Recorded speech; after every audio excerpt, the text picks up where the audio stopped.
Hello and welcome to Project Natter.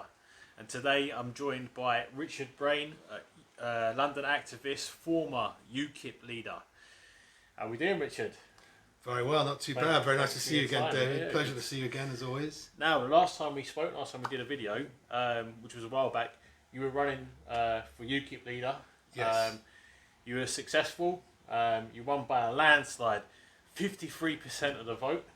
Yeah. Absolutely smashed it. Yeah. Well, amongst four candidates, so the next highest vote was 20%. So it was a strong win, and obviously I hoped, having had a strong win in the leadership, that I would then be able to go on and try to continue. I think what Gerard was doing to some extent, which is picking the party up again after the doldrums that it experienced after the 2016 referendum.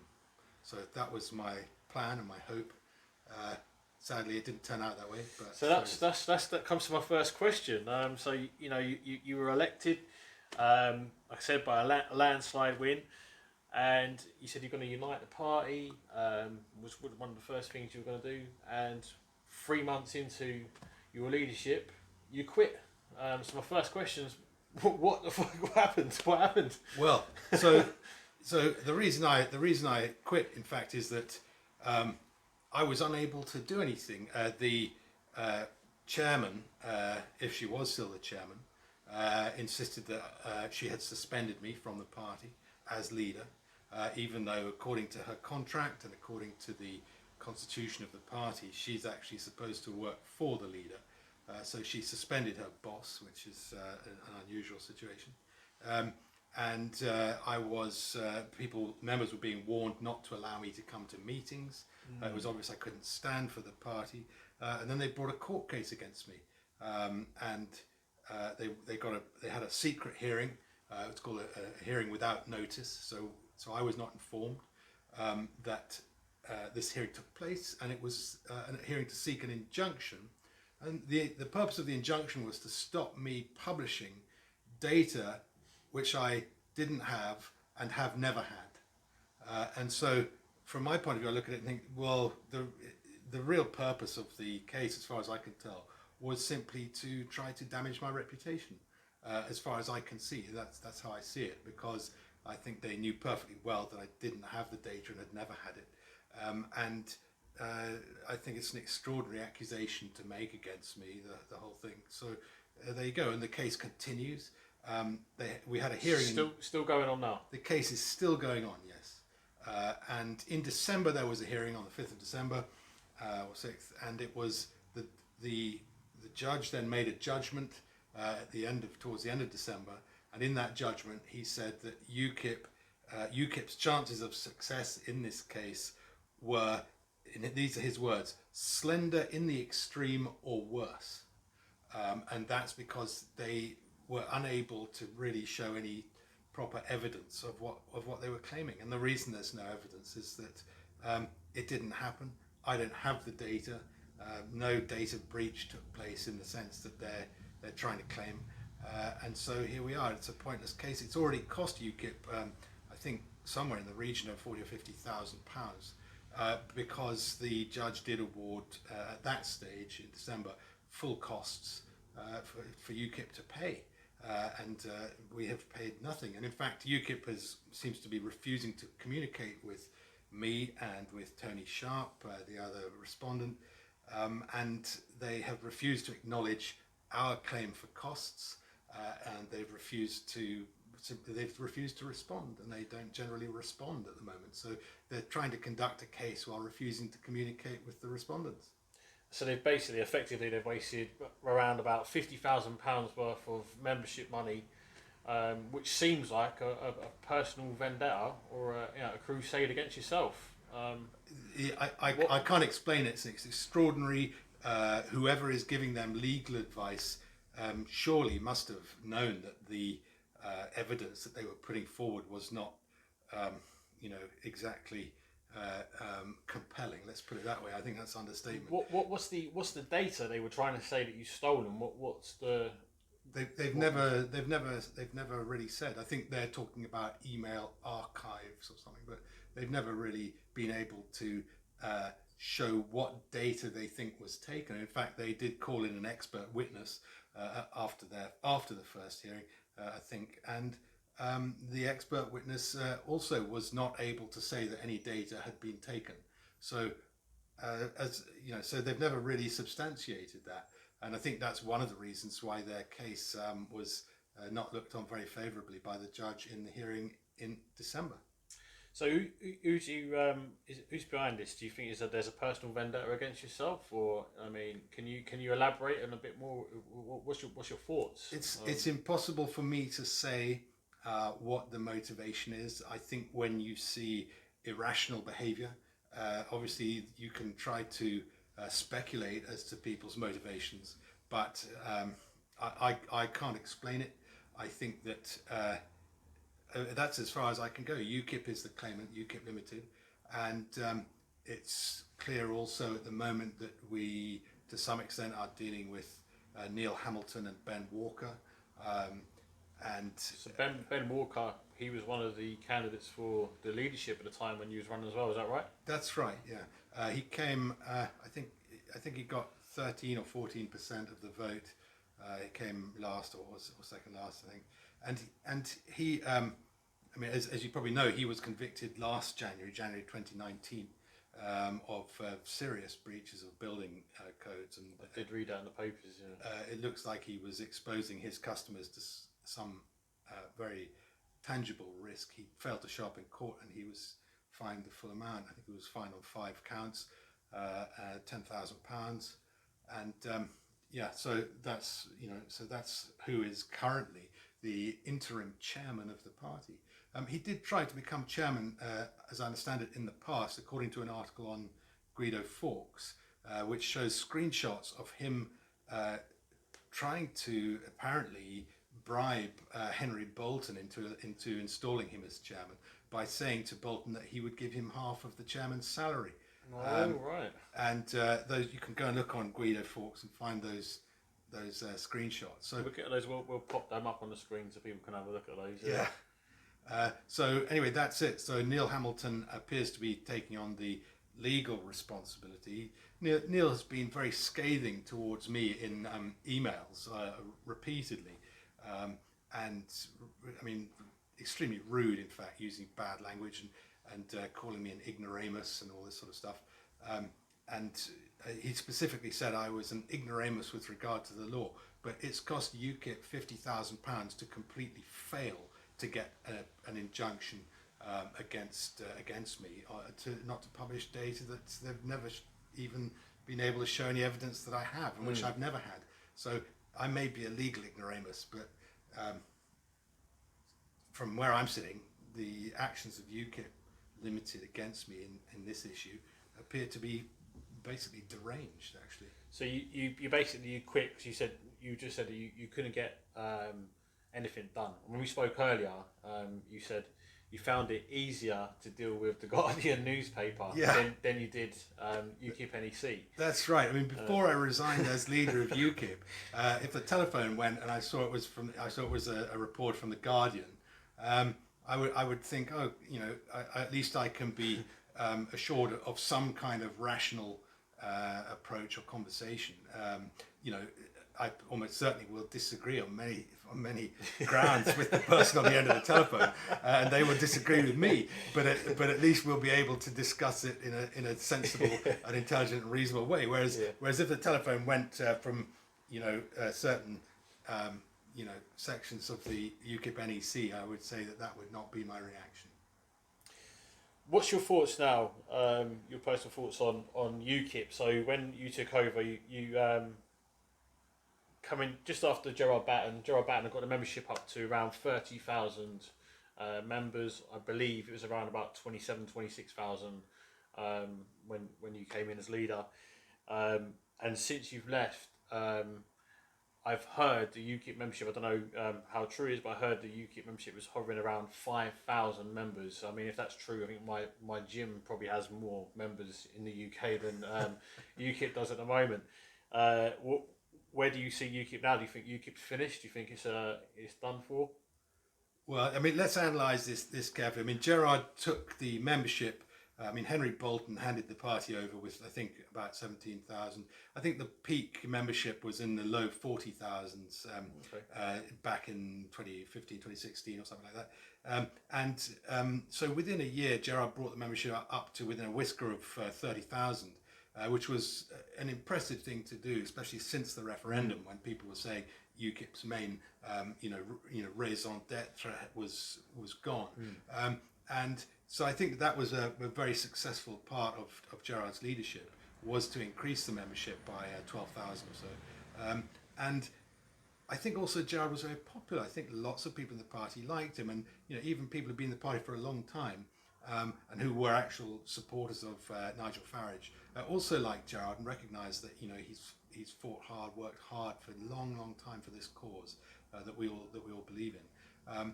And so I think Gerard was very popular, and I think the NEC's deciding to stop him stand in the leadership, I think was a big blunder actually. But there it is. They effectively it destroyed the party. Well, perhaps. Could argue. But also don't forget that in 2019 we saw, interestingly, in the local elections last May, we saw an increase in UKIP's vote share where UKIP stood, which is important, and that's in government figures. So from 2018 to 2019. After a year of Gerard Batten, actually we were doing better in local elections, but where we were struggling is getting enough people to stand. So that is the downside of it. Then the Brexit Party came along. So for the European elections, suddenly there was Mr. Farage and Richard Tice and the Brexit Party, and lots of UKIP people did move automatically to follow Nigel and his new party.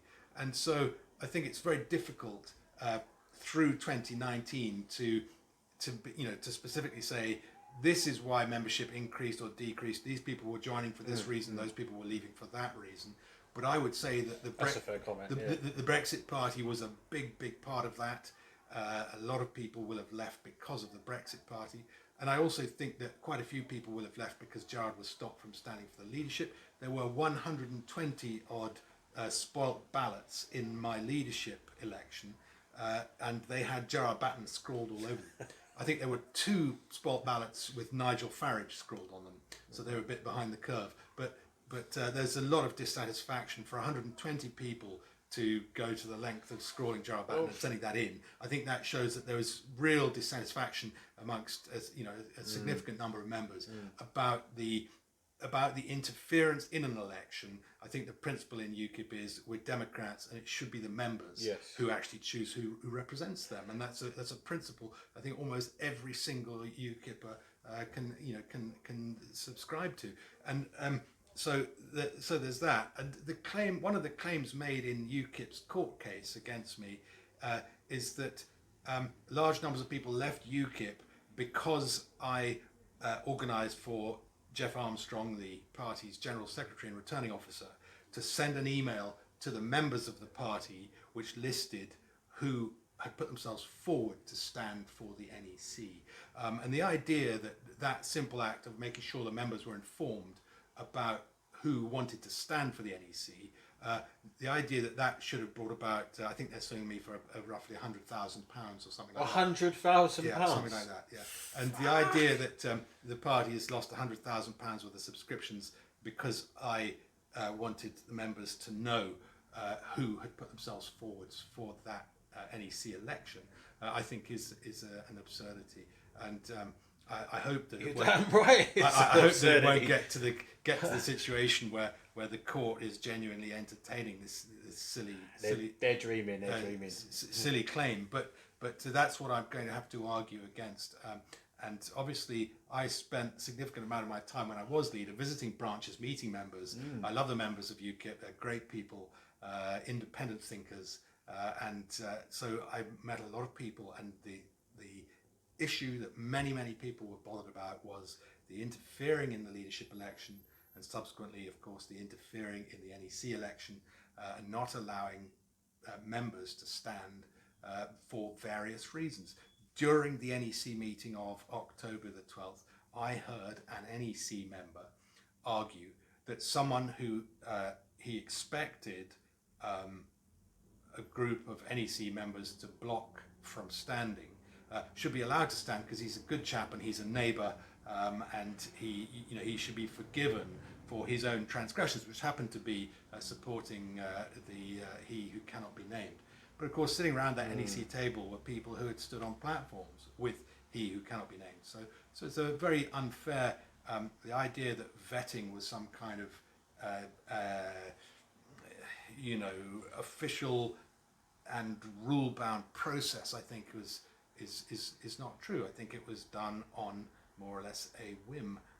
It just was, who do we like and who don't we like, who has supported he who can't be named and who has not supported him. So it really was a kind of purge. And 8 people of the 21 people who came forward for the NEC elections were blocked from standing. And in fact, since those elections, several of the people who were elected have been removed from the NEC or have been more or less forced to resign. And the party continues this quixotic court case. So would you say UKIP? Would you say UKIP are done now? Would you say they're finished? I mean, we've seen now Nigel Farage, king of the Brexiteers, so to speak. He's, like you said, he started his own party, the Brexit Party. They absolutely smashed it, as we know. Looks like he's now behind Boris's Brexit. He wasn't, and now he is. Is there a future for UKIP now? As we said, it looks like the membership's below 5,000. So I hear. I don't know, how true that is, but where do they go from here? Is there any point, any purpose of UKIP now? I think that a future for UKIP depends on UKIP cleaning out its Aegean stables. It's very clear that very large numbers of members are very unhappy with the NEC and the way it is conducting its business. And we've just seen, for instance, Ben Walker, the interim chairman, using the party database to send out an email promoting a local, I think, hospice or charity dance near him down in the West Country there. And it's obvious that this is not, when you think what the party's accused me of in terms of informing the members about NEC elections, I mean that, to my mind, is a clear abuse. That's in breach of the It's a clear abuse of the access to the database. And so I think that if UKIP members can actually somehow manage to install, many branches have asked for an EGM so that they can clear out the NEC, but of course, guess what? The NEC has refused to allow that EGM to go ahead. I predicted that back in September, when people said the way around this problem is to have an EGM. And at that time, I had seen enough of how the NEC either simply ignored the articles and rules of the party, or bent them and twisted them into its own ends, to realise that the party would find a way of denying members that EGM, and that's what we've seen. So many months later. So sadly, it looks like the EGM route is going to be very difficult because the NEC is a law unto itself. Until someone with some proper money decides to actually really sue individually the members of the NEC for ignoring the party's articles or twisting them or misinterpreting them, I can't see a solution to this. So is UKIP dead? Well, I'm not holding my breath for its revival at the moment, because it still seems to me to be in the hands of people that whose actions are pretty inexplicable if you'd want the party to to return to good health and to thrive. So that's that. The other issue you raised about Boris Johnson and Nigel Farage, the Tories may be making some more kind of populist noises. We have just seen the highest levels of net migration, I think, ever. And don't forget, net migration itself is a lie, because they've subtracted all of the people who are leaving. So it's not a good measure of the extent to which British culture and the British population is changing rapidly, towards something quite different and new and not necessarily better. And so will the Tories' immigration policy satisfy people who are populist in this country? And by populist, don't forget, I think what we mean there is people who want government which actually is accountable to the people and actually implements the policies that the people would like to see. because for 40, 50 years or longer, the British people's views on, for instance, immigration have been systematically ignored by our Parliament and by government generally, and of course by the EU. And so will the Tory party actually carry out and implement populist policy? The jury's out on that. I'm not convinced at all. I don't think Boris Johnson seems to be keen to solve the problems that we've got with mass immigration by doing the sensible thing, which is to actually stop mass immigration. Don't forget that mass immigration has such a huge and terrible effect on housing, access to schools, health services, the transport network. I mean, everything. It has jobs and wages. So it's a huge issue, and I don't think that yet we see any real signs that the Tories are serious about solving it. So, but if they do solve it, then I think that, along with Nigel Farage, I think many people who recognise that uncontrolled mass migration has been detrimental to the sort of life chances of British people. I think that many of those people could come on board and could lean back towards the Tories. At the moment, I see a huge empty space. It's like the Wild West in terms of the resources available. If there were a party that was a little bit more towards the centre than the left-wing Tory party, then you think the Tories are left wing? Yeah, undoubtedly, yeah. And look at the policy in general. I mean, there's no question that it is a far more statist party than it ever has been in the past. And I think a party more towards the centre than the Tories, away from the left than the Tories, by saying that, then I think that there's a huge opportunity there if someone were to do that and set it up and do it right at this moment. Nigel Farage is he's talked about, I don't know if he's progressed with it, but he's talked about starting another party called the Reform Party. Yeah. To effectively take Labour's place, because Labour have gone so far left now. Yeah. It's ridiculous. So he's looking to start a party that represents working class people and whatnot. Is that a party you'd be interested in joining? Would you ever consider getting back involved with politics? And potentially. One of the reasons why I didn't move to the Brexit Party was because at the time I did believe that UKIP was a democratic party and that the members were listened to, and that the elected people and the more senior people in the party, genuinely were there to represent the members. Right now, I see absolutely no sign of that really. But when it came to the Brexit Party, one of the things that put me off joining it was that the fact that it seemed to be more or less the domain of one man or two men, and they didn't have in place any kind of structure.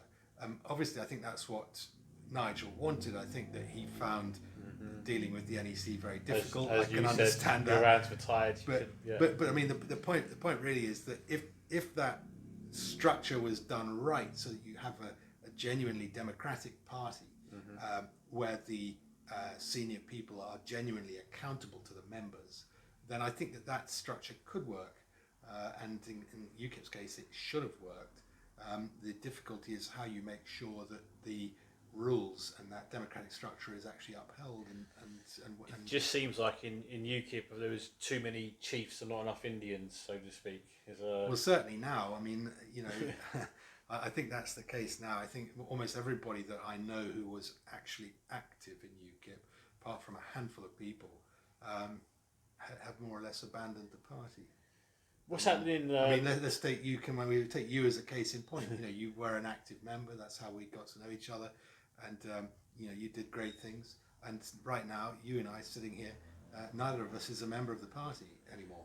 So the party has disenfranchised a lot of active supporters and members. The trouble is, I find with politics, once you get involved with politics, all hell breaks loose. As we know, we've seen so many people on social media that have had their accounts deleted. They've been like removed, especially Facebook being the main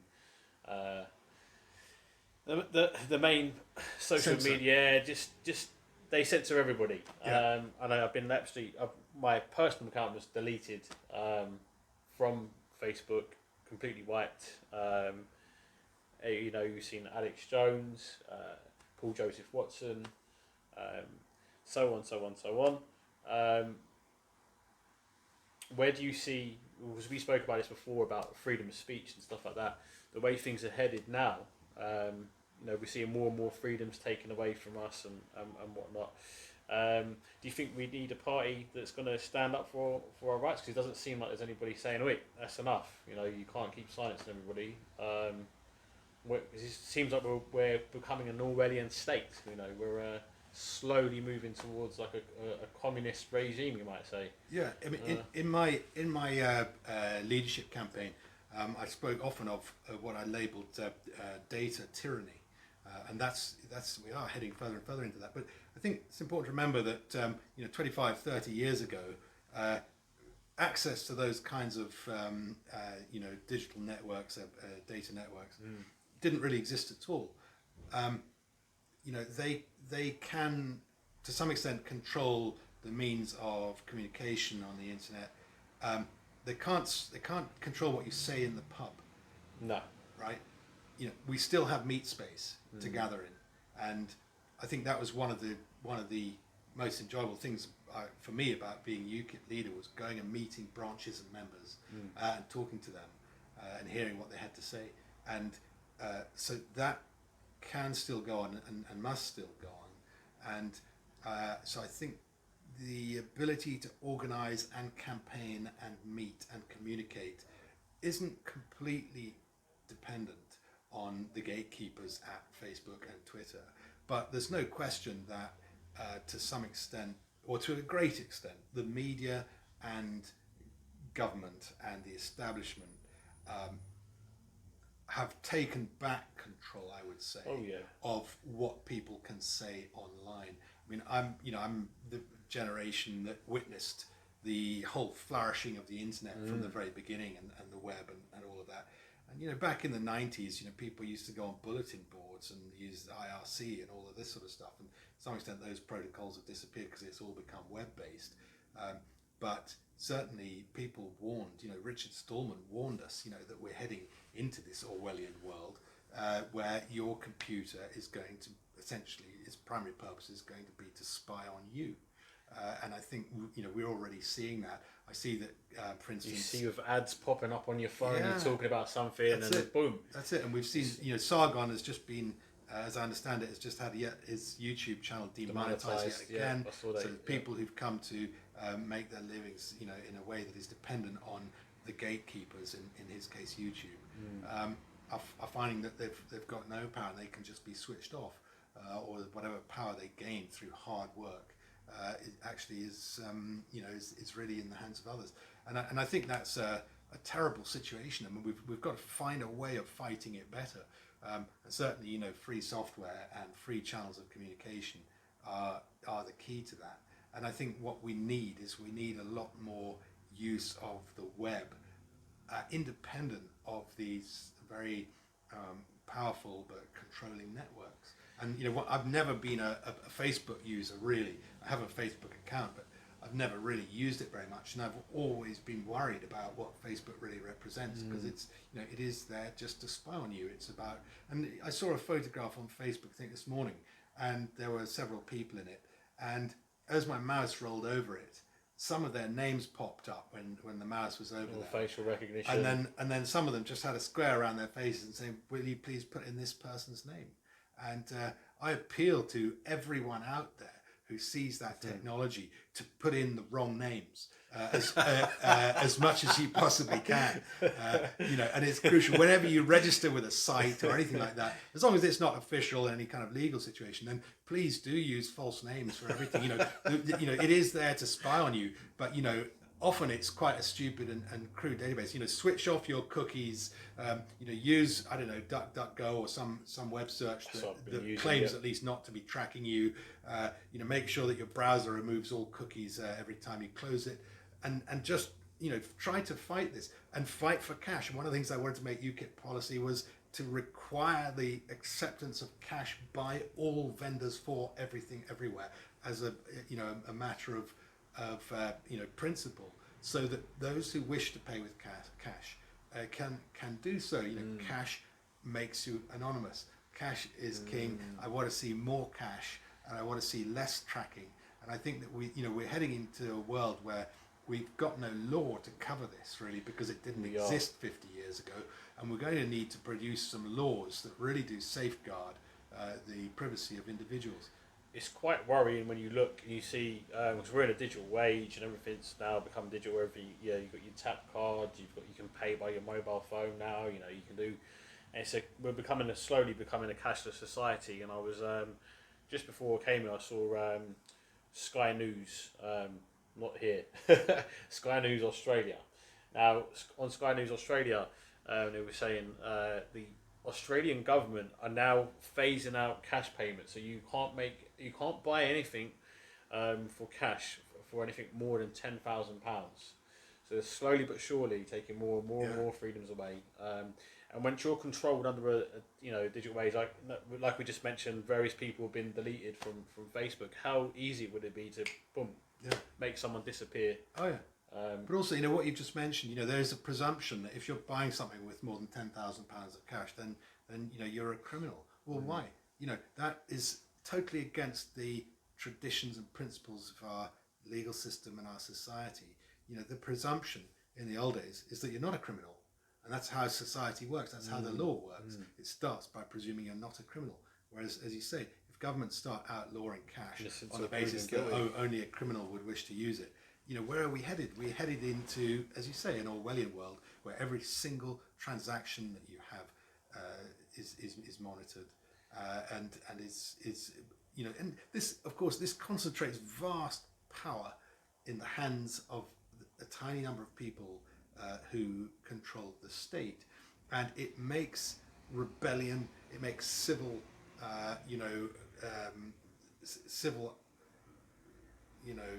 what are we talking about? I suppose civil unrest. It makes fighting against the state impossible. And the argument, the state's always right. We know from history that that's nonsense. The state is frequently wrong. The law is frequently unfair, and individuals must have a degree of freedom and power to actually fight against the state and any unfairness that it attempts to impose upon us as individuals and families and citizens. At least they're going for full control with the way it's headed. I mean, I was talking to somebody yesterday and they were saying the new criminal record check. So when you go for a job and you've got a new employer, you have to do a DBS check. It comes through and it will tell you whether you've got a criminal record or not, what your past history is with the law. These new criminal record checks they're doing now, they're actually asking for you to go and submit your fingerprints. So whether you're not even a criminal, you may not have even broken the law before, but the police want a copy of your fingerprints. Yeah. I think that's an invasion of personal privacy myself, and obviously, again, we'll just move on quickly to Greece. What's happening with Greece now? We've seen Turkey. They've let in, according to they reckon there's going to be about 5 million people flooding through Turkey into Europe. Through Syria. I mean, we've seen as the first wave was something like 27,000 people have come through. Majority of which I've just seen videos of just men, fighting age men, mid-20s, going straight through Turkey. And there's even videos of them saying they've been dropped off by the police to the Turkey-Greek border, trying to fight their way in. We've seen them throwing petrol bombs at police and causing all sorts of carnage. What's your views? Do you think we're going to see another Arab Spring of 2015? Do you think that's likely? Well, Arab Spring where? Well, we see in 2015 we had the Arab, we called it the Arab Spring. We had an influx of Yeah, but Middle where? East But where? into the Europe or into Europe.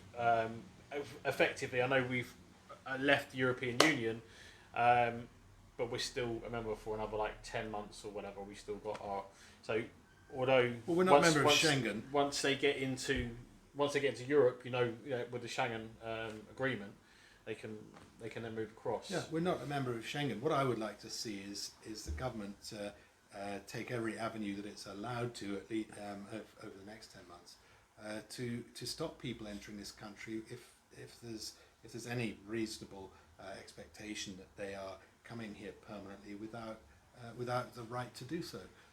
So that's the first thing is you've got to protect your borders, and this is one of the reasons why the EU has been such a catastrophic failure, because essentially by encouraging countries to deprioritize their borders and essentially take this much more open attitude to influx of people, the EU has ended up being a group of countries that is incapable of controlling who enters, and people are entering through Eastern Europe and across the Mediterranean and through Greece and so on, and many of those people are people who actually don't have good intentions. Many of this is the worrying thing. We don't know who these people are. Yeah.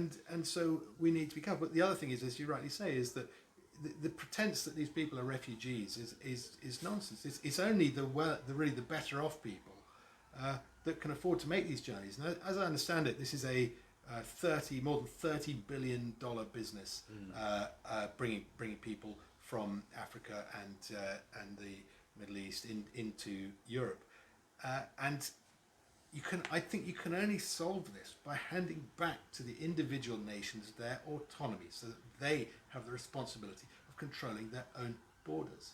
And we've seen that, for instance, Hungary has taken that route, and to some extent Poland has taken that route. And guess what? They are, people are looking safe countries. Well, they are safer countries, and they don't have terrorist problems generally. And so it really does come down to saying to a complete U-turn and saying to countries, actually, no, please do control your borders. If you've got to build a wall like like Hungary has, great. The cost of doing that is minuscule compared to the cost of trying to cope with a balkanized and increasingly hostile and belligerent society where you have one neighbourhood more or less waging war against another. And we've seen that even in, for instance, South London with fights between Somalians and Jamaicans. It's very easy to brew up the circumstances for small scale or even bigger scale civil war if you want to. And this seems to be what the European Union is trying to do.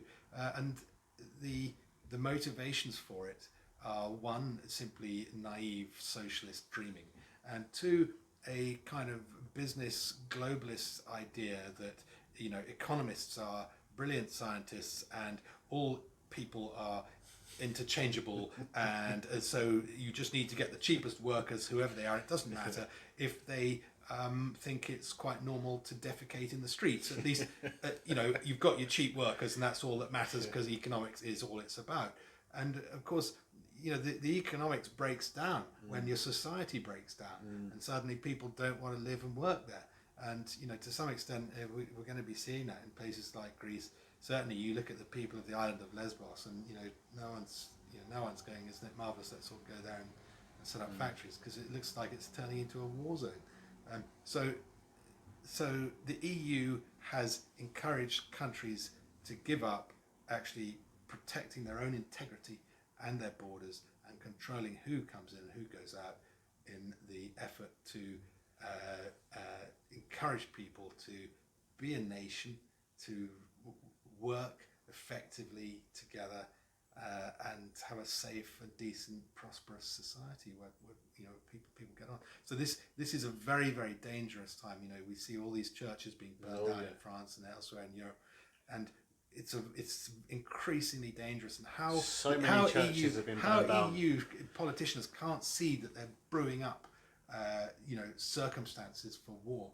I don't know. They seem to be incredibly naive, and they're ideologues. They've been taught some ideology at university and by the media that they believe so blithely, and they're just carrying out such a terrible political destruction of the EU. So I hope that countries in Europe will wake up.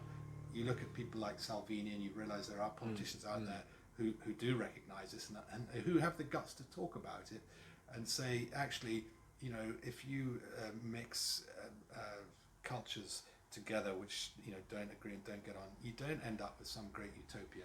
You know, you end up with a war zone, and hopefully that will become more and more obvious to people who are elected to power, and they will actually start to do something about it. Do you think the EU will survive once they're not receiving our payments? I know Ireland were kicking off recently because the EU were telling them they need to pay more into the European Union. It looks like they're going to be struggling now with this migrant situation, and a lot of countries might be going, I can see Greece has already been there twice before, trying to get out of the European Union. They've been ignored twice, third time lucky. What's your thoughts? Do you think the European Union will fold soon or continue? You know, I don't have a crystal ball. I have, ever since I was a teenager, thought that the ideological EU project was a Tower of Babel. We, I think, have seen that it is decreasingly democratic. The EU, the architects of the EU, hoped to build political parties that would be pan-European for the sake of the Parliament. That hasn't happened. Generally, the vote in the last 30, 40 years has declined, and I think none of us thinks of pan-European political parties. Which, how many voters in Britain, you know, even were aware of EPP or EFD or any of these things? So from that point of view, it's been a failure to build pan-European political parties. You know, what is the hope of a pan-European political party now? Well, if you look at, let's say, you know, leaders in Austria, Hungary, Poland, Italy, Holland, even Spain and the UK, you think that the likeliest example of a pan-European movement now, I'm afraid, is an anti-EU movement, and it will include the Salvinis and the Le Pens and the you know, the Farages and the Wilders and the, you know, all. It will include all of the EU skeptic leaders. They will be able to get together and agree on an awful lot. And the danger really for the EU is that where it has built, you know, political union and conciliation will be in its enemies, and they will want to take it down, and rightly, because it has done an enormous amount of damage. So I hope that the EU can fail peacefully, and that the countries can emerge, you know, hopefully one by one, and return to prosperity. You know, I can't wait for the day when Greece issues the drachma, and starts on the path to economic recovery, and equally Italy issues the lira, and the same thing. And until that happens, it could all go horribly wrong. There's so many ways that it could flare up into a terrible conflict, and I'm very worried about that. And I've been worried about that for decades. I went in, I think it was October '89, to Berlin when the Berlin Wall opened up, and I walked through, you know, Checkpoint Charlie, and went through into East Germany while it was still, you know, technically a communist country, and you know, and it was appalling. I mean, it was just, I can't tell you what it was like there. It was really very frightening and very depressing. And like all of the communist or post-communist countries that I've been to, they all have that stamp of you know, the depressing authoritarianism and the hope, the sense of despair of individuals. I think is the most painful thing to see, which I've seen in many of those countries. And so during those few days when I was there in Berlin, it was supposed to be peace and love, and everyone was climbing all over the Berlin Wall and chiseling off pieces of it and spraying graffiti on it, and it was supposed to be peace and love. But in fact, I had a couple of experiences with German people over those few days that made me think that there was a real danger that we could see a war in Europe again during my own lifetime. I sensed a festering resentment of something, and it was difficult to say what exactly that was. But I think that it is still there, and I think that there is a real danger that as the EU becomes increasingly authoritarian and increasingly heads towards a collapse, that collapse will be a very ugly and dangerous and violent thing. So I think we've done Europe and the world a great service by voting to leave the EU, and I hope that we will properly leave it in tooth and claw. Leading by example. And that example will offer EU nations who are being clobbered by Brussels some hope for a better future as independent nations. I'd just like to touch a bit more on yourself, if you don't mind. So, who were you? So, say for instance, in high school, growing up, have you always been interested in politics, or is it something new since the referendum came about, or how far does your political interests date back? I think no, my interest and affinity to politics no greater than anyone else. I think we all live in a political world. We all have a duty to think about casting our votes, not a duty to vote.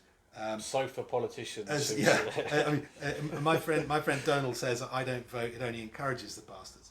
And I think that's a perfectly reasonable position to take. And actually, I think it's terrible that in Australia you're required by law to vote. Essentially, you're being forced to sanction people that you may not support. And so I don't agree with that. People should have the right not to vote. It's very, very important. And I can't remember if it was, I think it might have been Malcolm McLaren who was asked about voting. It may have been him, may have been someone else. He said, I don't vote. Not voting provides me with valuable time to think about myself.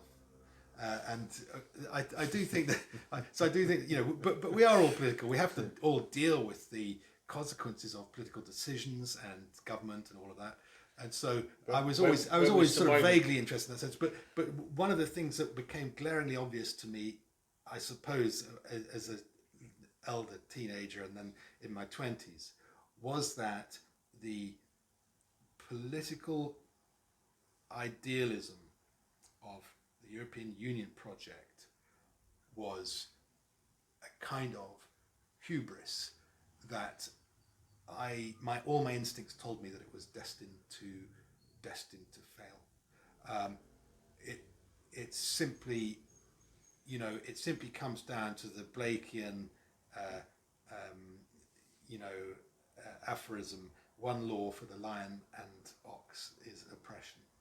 And it seems to me that the diversity in Europe, the different countries, histories, economies, geographies, currencies, everything, religions, you name it, mean that it's almost impossible to actually impose on the nations of Europe some kind of one size fits all political outcome or solution, and so I suppose that's why my fiercest political belief is a skepticism towards this kind of great monolithic socialist structure, which is an analogue to the Soviet Union. So what point in your life so I started in the 90s. Did you switch so and you go, right, I'm going to get involved in politics? Yeah, so stories. In the 90s, I did some work for the referendum party, Jimmy Goldsmith's party, and I voted for them in 1997.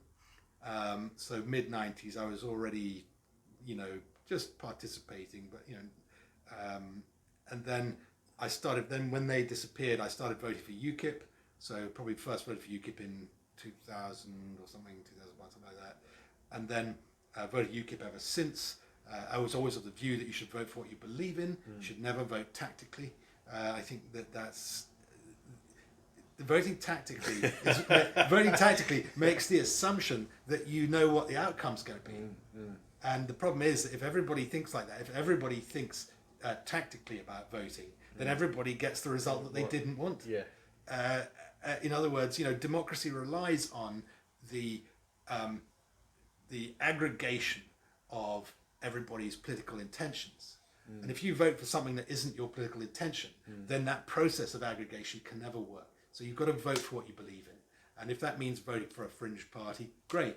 And before long, if lots of people think like you, it won't be a fringe party anymore. It'll start to do some real damage. And that's what we saw UKIP do fantastically, rising in the polls, doing very well, and really drawing attention to this problem that our parliament had given away the power that it had never had the right to give away, because that power is actually our power, the people's power, not their power, and had no right to give it away. So that's how I got interested in that, and I kept voting for UKIP over the years, and then finally in 2015, my wife said to me, I was shouting at the radio. Back in those days, I used to listen every now and then to the so-called BBC. No. And I don't listen to or watch the so-called BBC. I don't think many people do at all anymore. But I was shouting at the so-called BBC, and I say so-called BBC because it's so-called British, because it's not British. The British Broadcasting Corporation. And anyway, she said to me, "Why don't you go and do something?" So okay. So I went and looked up, and I joined UKIP, and within a month, very promptly, I got an email saying, "Here's your local branch," and I went and got involved. And then I went to a meeting in Leicester Square, and I think probably about January 2016, of people. It was grassroots out. It was like how we're going to organise for the referendum.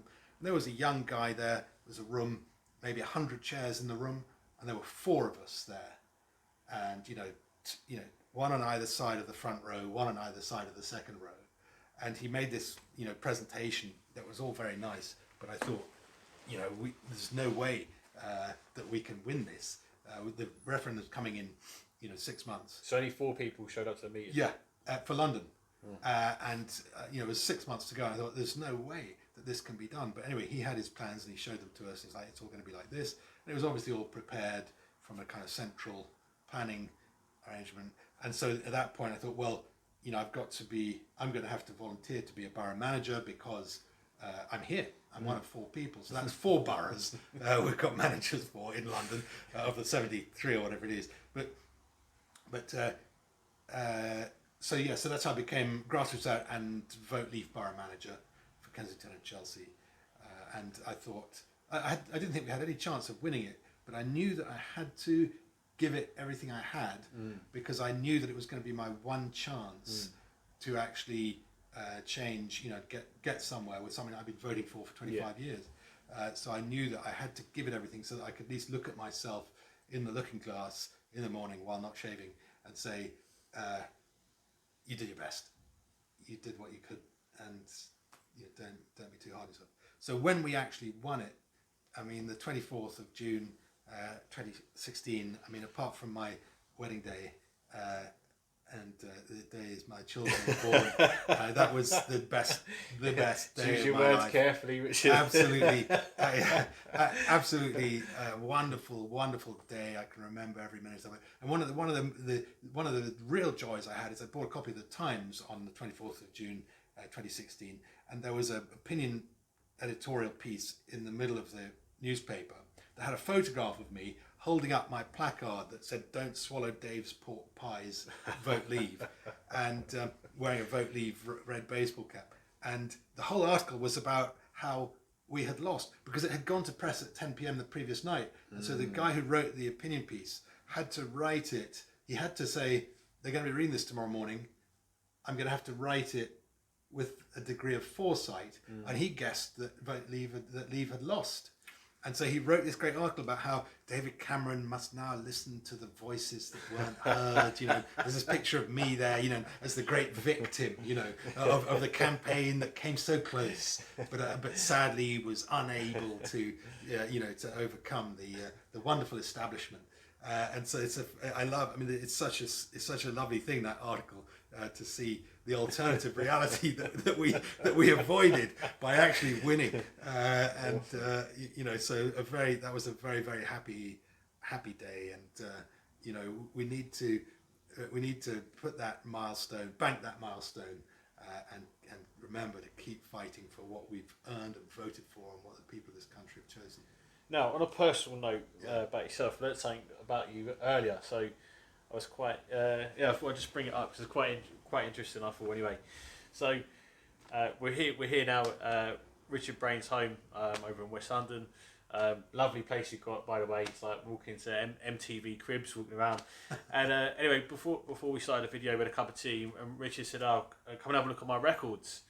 How many records do you have? I probably have about 10,000, probably. 10,000 records. Well, they're going to be halved over the next, quite so. You can't have. I've got too many, and a lot of them are rubbish. A lot of them are records that people were throwing out their record collections throughout the 90s, and I said, "Oh, don't throw them out. I'll have them." So I've got, I think, 7 or 8 copies of Deep Heat '89, which is sort of terrible pressing, double pressing with sort of 46, rubbish dance tracks on it, and with all the bass taken out so that they can all fit on. There's 40 minutes of programming on each side of an LP. I think the lowest frequency it gets to is about sort of 500 hertz. And rubbish vinyl that no one wants. I've got vast amounts of vinyl that should be melted down. But probably in there somewhere, picked up in the occasional second-hand record store, is a nice early pressing of whatever it is, the Beatles or the Stones or something like that, or who knows what, so. But the main thing is I love my records. I still listen to records every day. It is a labour of love because let's face it, they are a pain in many ways. But if you look after them, and if you enjoy, having a well set up record player and listen to them, it's a great pleasure. It's a daily pleasure in my life. And I am one of those old people. I heard an advertisement on the radio yesterday, I think it was, about, I should say, the wireless, so I can age myself. The wireless yesterday, saying it was an advert saying, "Oh, my mum." It was all about someone's mum and how eccentric she was and how she refuses to listen to music except on vinyl. And I thought, not a bad idea. Not a bad idea. You take it out the sleeve. There's a certain kind of excitement there. You put it on, and you just listen a bit harder because at the end you've got to get up, go over there, pick it up, and put it back, and there's it's a bit more effort involved. Just watching you up there, you had the was it PVC glue or something you were putting on? Yeah, a lot of people don't know this, but what the best, they use these brushes to clean records. Doesn't clean them at all. All you're doing is wiping more and more dirt into them. But if you do want to properly clean records, get some standard PVA wood glue from Leyland, and you spread it all over the surface of the record with your finger. Don't do the label, obviously, that will destroy the label, and don't go over the edge, obviously. But if you spread glue about, I don't know, 1 millimetre or half a millimetre thick over the whole record, leave it to dry, and then a few hours later you can peel it off, and you can almost always peel it off in one piece, and it comes off absolutely perfectly. Yeah, you can see the grooves in the glue, and there's nothing left on the record surface except your music. And it sounds, sometimes it needs to be done 2 or 3 times because a lot of records are really, really dirty. And people often think that their record players are mistracking, or that the record has been destroyed by a heavy tracking old gramophone or something like that. But in fact, very, very often I've found that after 2 or 3 cleans, usually 1, but sometimes it takes more than 1, the record can be brought back to absolutely as new, beautiful sound, beautiful condition, like it was in the 1950s or 60s or 70s. And it's a pleasure when you do it. Keep your records clean, it'll make them last longer. And use PVA wood glue to cover the surface and peel it off. Well, there you go, guys. That was Richard Braine. Thanks for watching. Don't forget to hit the like and subscribe buttons, and share the video. Show your support. Thanks very much. Thanks a lot, David. It's a real pleasure, as always. We appreciate it. Yeah. Nice.